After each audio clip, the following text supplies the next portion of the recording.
आपने जलदाय विभाग की टंकियों पर, विभाग के अंदर, कुओं पे, बावड़ियों के ऊपर, और जो हमारे जो पानी स्वच्छ करने के जितने भी यंत्र है, सब जगह आपने लिखा हुआ होगा पूरे हिंदुस्तान भर के अंदर कि जल ही जीवन है, और एक बूंद बूंद का आप सदुपयोग करिए, जल को बचाइए। ये कितने एड्स हम पूरे हिंदुस्तान भर के अंदर देखते हैं, क्योंकि जल ही जीवन होता है। और एक बड़ी प्रचलित कहावत हमारे हिंदुस्तान के अंदर चलती है, रही मन पानी राखिए, बिन पानी सब सून, और बिन पानी के उबरे और मोती मानस चून। देखिए कि 3 चीजें होती है, एक तो मोती, एक मनुष्य और एक चूना।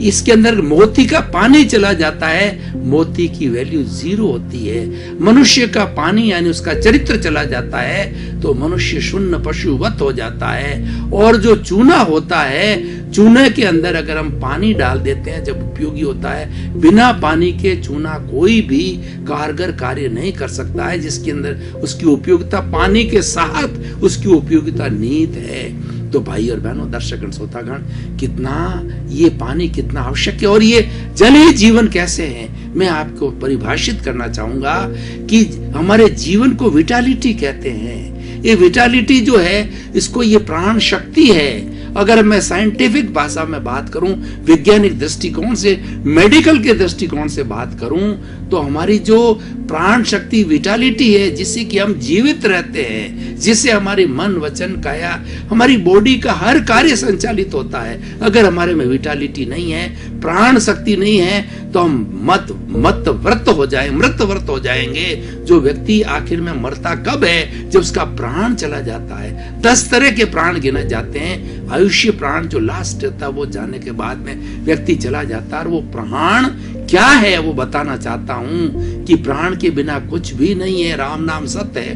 वो विटालिटी 4 चीजों से बनती है, भोजन, पानी, शुद्ध वायु और अग्नि।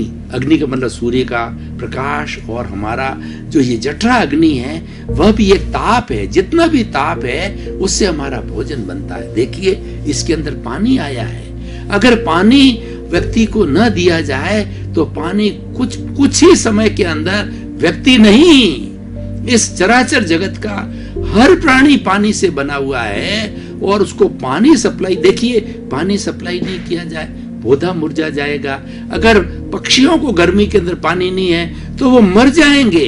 पेड़ पौधों को पानी नहीं दिया जाए तो वो मुरझा जाएंगे। कोई भी ऐसा जीवित प्राणी आप मुझे बता दें जो कि बिना पानी के जीवित रह सकता है। इसीलिए जल ही जीवन है, और विटालिटी जिससे बनती है साइंटिफिक और मेडिकल साइंस की भाषा के अंदर, वह भी पानी से बनती है। इसीलिए, और देखिए डॉक्टर लोग बताते हैं कि व्यक्ति को स्वस्थ रहने के लिए न्यूट्रिशियस भोजन लेना चाहिए। और न्यूट्रिशियस भोजन क्या है? 20% प्रोटीन, 10% कार्बोहाइड्रेट्स, 10% फैट, और हमारे 6% मिनरल, और 4% हमारे 2 तत्व होते हैं दूसरे, और 60% बचा हुआ 60% पानी होना चाहिए। हमारे शरीर में 60% पानी है। तो आप उपयोगिता की बात कीजिए कि जल कितना उपयोगी है। इसीलिए जल ही जीवन कहा गया है। और इस पूरी पृथ्वी के अंदर 75% पानी है, 25% ही जमीन है, और वो 75% जो पानी है वो समुद्रों के अंदर इकट्ठा हुआ होता है। उस समुद्रों के ऊपर जब सूर्य की किरणें पड़ती है तो भाप बनती है, भाप बनकर के बादल बनते हैं, और बादल बनकर के वही इंद्र देवता बरसते हैं, और बरस करके हमको जो शुद्ध पानी मिलता है, 100% शुद्ध पानी जो है हमें ईश्वर के द्वारा प्राप्त होता है। वो हमारे जो इंद्र देवता के द्वारा प्राप्त होता है, बादलों के द्वारा प्राप्त होता है। और वो बादल में पानी कहां से जाएगा? हमारे समुद्र के अंदर जो खारा पानी होगा वो रासायनिक क्रिया के द्वारा जो बदल करके और मीठे पानी में रूप, जहां भी बात करें सारा पानी और जल की बात ही आती है। तो भाई और बहनों, दर्शकगण, श्रोतागण, मैं इसकी पानी की आपको उपयोगिता बहुत अच्छी तरह से बता सकता हूं, क्योंकि इसका मेरे पास अनुभव है। मैंने जलदाय विभाग गवर्नमेंट ऑफ राजस्थान के अंदर 30 वर्ष तक जो है सुपरिंटेंडिंग इंजीनियर जलदाय विभाग में काम किया।